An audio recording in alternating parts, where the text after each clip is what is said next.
La conciencia, dentro de la psicología, es un estado cognitivo de carácter no abstracto, la cual da paso para que una persona interactúe e interprete las realidades dadas en el entorno.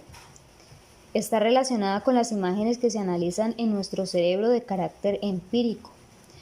Ayuda al individuo a que tenga una noción de sí mismo y de su entorno a través de los sentidos, analizando la información que se tiene y permitiendo estar alerta hacia algún peligro para actuar de manera consciente.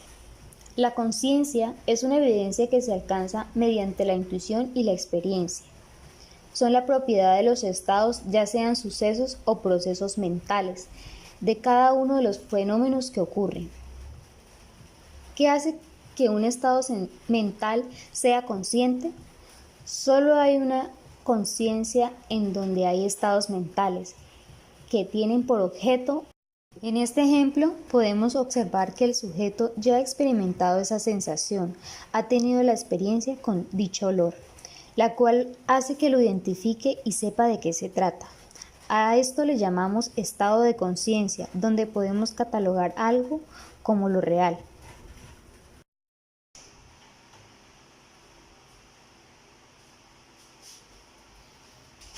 Uy, huele a café.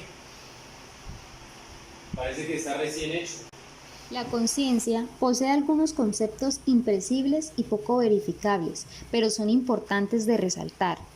El primero de ellos es la vigilancia, que nos da a entender qué ocurre cuando nos quedamos dormidos y nos despertamos. Se dice que entramos en un estado de conciencia. La atención está dentro de los procesos mentales de lo que se sabe e identifica de acuerdo con lo vivido. Y por último, el acceso al consciente, que es la adaptación que le damos a ciertos contenidos que constantemente aplicamos. El acceso a la conciencia es un tema vasto, ya que en la vida cotidiana solemos utilizar nuestra conciencia para identificar o saber qué es lo real o lo irreal, lo visible o lo invisible. Está básicamente relacionado con el yo, según la teoría de Sigmund Freud, todo dado desde una perspectiva ya sea de sí mismo o del entorno, a lo que lo llamamos lo real. El acceso al consciente se dice que es engañoso, ya que observamos un objeto y debido a ello lo percibimos en tamaño, color, olor, etc. Todo esto a partir de un proceso o actividad cerebral para definir el objeto. De allí depende el cómo lo interpretamos y lo consideramos real. Sigmund Freud plantea unos tipos de conciencia a partir del preconsciente, inconsciente y consciente, dependiendo de los deseos. El primero de ellos es el ello, que es la estructura psíquica que aparece en primer lugar. A diferencia de lo que ocurre con el yo y el superyo, está presente desde que nacemos y por lo tanto durante los primeros 2 años de vida es la que manda a lo largo de este periodo de tiempo. Se mueve a partir del principio del placer inmediato y por eso hace que las pulsiones primarias rijan la conducta de la persona, independientemente de las consecuencias a mediano o largo plazo.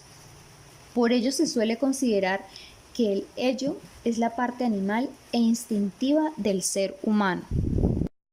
Por otro lado, el yo. Esta instancia psíquica surgiría a partir de los 2 años de vida. A diferencia del yo, se rige a partir del principio de la realidad. Esto significa que el yo está más enfocado en lo exterior y nos lleva a pensar que las consecuencias prácticas de lo que hacemos y los problemas que se pueden generar en una conducta demasiado desinhibida.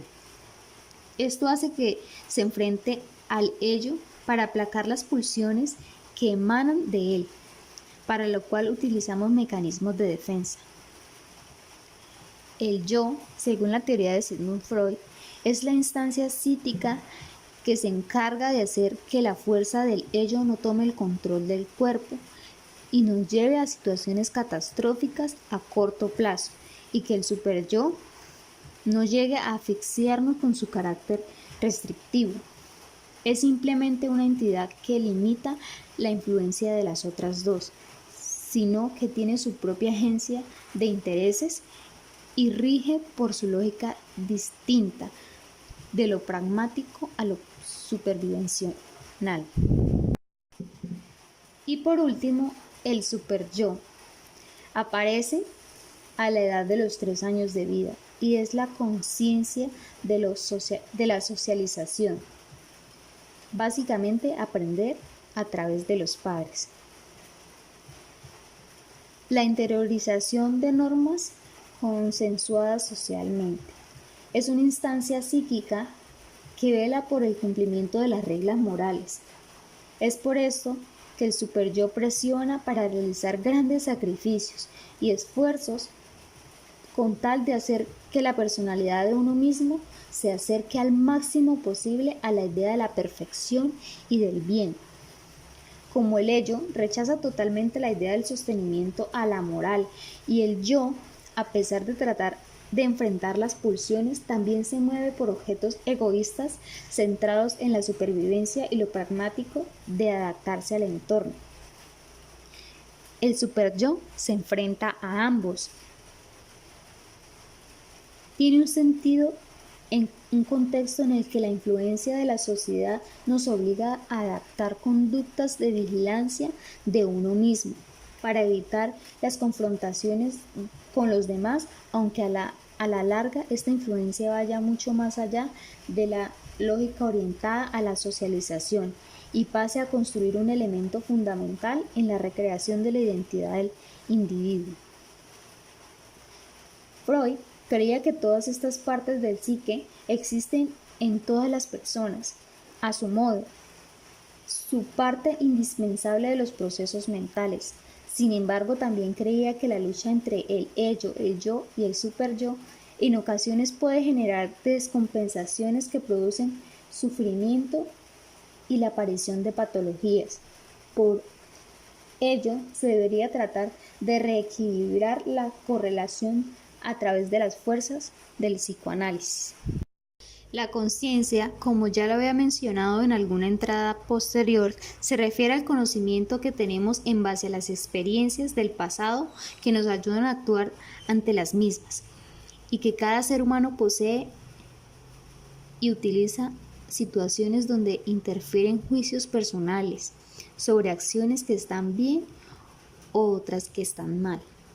La conciencia cuenta con varias divisiones que se derivan de diferentes estados por los que se pasa. A continuación definiré. Percepción visual. Es un campo que ofrece a los individuos muchas oportunidades de crear estímulos que entren y salgan de la experiencia del consciente. Podemos definir la conciencia como una capacidad que tiene todo ser humano para reconocerse a sí mismo, aquel que cuenta con el contenido propio y la percepción que existe en la realidad de nuestro entorno. Por ende, le atribuimos la conciencia a la asociación de actividades mentales que generan un dominio por parte del individuo sobre todos sus sentidos. Se les destacan cualidades tales como la que se debe ser espontánea, propia o natural del individuo. Continuamente, cuando nos hacemos conscientes de determinada información, nuestro cerebro actúa de manera sincronizada, permitiéndonos realizar actos los cuales van de la mano con el entorno. Se explica de que las neuronas interactúan entre sí de tal manera que tienen la agilidad y rapidez de evitar dicha información, enviarla y permite la comunicación para dar paso al surgimiento de algún acto. Por ejemplo, cuando nos encontramos en un concierto y se da el hecho de que todos aplaudimos, podemos inferir que de tal hecho surge una emoción y vivencia, la cual se está generando en el entorno y somos conscientes del acto que estamos ejecutando. Es importante enfatizar que la conciencia solo es generada en todo individuo como un ser humano o persona, ya que ésta se presenta solo en ellos y solo en ellos son capaces de generar y desarrollar conciencia. Por tal motivo podemos inferir de que, por ejemplo, es imposible encontrar conciencia en un animal, aunque suene ordinario, no está de más resaltar dicha afirmación. En efecto, todo individuo cuenta con la capacidad de generar nuevas conductas por medio de las cuales no se podrían predecir. Suena esto algo incierto, pero veríamos aquí todas las capacidades que puede llegar a generar o crear un individuo, bien sea de manera consciente o inconsciente, y todo lo que de allí se puede desprender o llegar a generar.